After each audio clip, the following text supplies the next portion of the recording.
Hello, അപ്പോൾ ഇന്നത്തെ ഓട്ട ഐറ്റിനിടയിലേക്ക് എല്ലാവർക്കും സ്വാഗതം. അപ്പോൾ രാവിലെ തന്നെ വെള്ളം കുടിച്ചു. ബ്രേക്ക്ഫാസ്റ്റിന് ബ്രെഡ് മാത്രമേ ഉണ്ടായിരുന്നുള്ളൂ.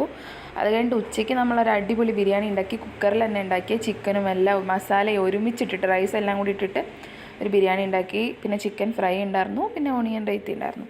ബിരിയാണി സൂപ്പറായിരുന്നു കേട്ടോ, പറയാതിരിക്കാൻ വയ്യ. അടിപൊളി. നമ്മളിപ്പോൾ 2-3 വട്ടം ഇങ്ങനെ ഉണ്ടാക്കണം. അടിപൊളിയായിരുന്നു പറഞ്ഞാൽ അടിപൊളി. ഈസിയാണ് ഉണ്ടാക്കാൻ വേണ്ടിയിട്ട്. അതുകൊണ്ട് നല്ല ടേസ്റ്റായിരുന്നു. അടിപൊളിയായിട്ട് ഉച്ചയ്ക്ക് നമ്മൾ ഫുഡ് കഴിച്ചു. ഉച്ചയ്ക്ക് നമ്മൾ കുറച്ച് ചിക്കൻ മസാല പുരട്ടി വെച്ചിട്ടുണ്ടായിരുന്നു. കുറച്ച് അപ്പോഴേ പൊരിച്ചുള്ളൂ. ബാക്കി നമ്മൾ രാത്രി ബിരിയാണീൻ്റെ കൂടെ തട്ടാമെന്ന് വിചാരിച്ചിട്ട് കുറച്ച് അങ്ങനെ വെച്ചിട്ടുണ്ടായിരുന്നു. അപ്പോൾ അത് ഫ്രൈ ചെയ്തുകൊണ്ടിരിക്കുക. അപ്പോൾ നമുക്ക് രാത്രി കഴിക്കാനും സെയിം ഉച്ചയ്ക്കത്തെ ബിരിയാണി തന്നെ ആയിരുന്നു. അടിപൊളി ബിരിയാണി കേട്ടോ. എല്ലാവർക്കും ഈസി ആയിട്ട് ഉണ്ടാക്കാം. ബിരിയാണി വയ്ക്കാൻ അറിയാത്തവർക്ക് വരെ ഈസി ആയിട്ട് ഉണ്ടാക്കാം. റെസിപ്പി വേണ്ടവർ പറഞ്ഞാൽ വീഡിയോ ഇടുന്നതായിരിക്കും. അപ്പോൾ രാത്രി നമ്മൾ ഉച്ചയ്ക്കത്തെ ബാക്കി വെച്ച ചിക്കൻ പൊരിച്ചതും ഒക്കെ കൂട്ടി അടിപൊളിയായിട്ട് ഫുഡ് കഴിച്ചു. അപ്പോൾ പുതിയൊരു വീഡിയോ ആയിട്ട് കാണുന്നവരേക്കും ബൈ.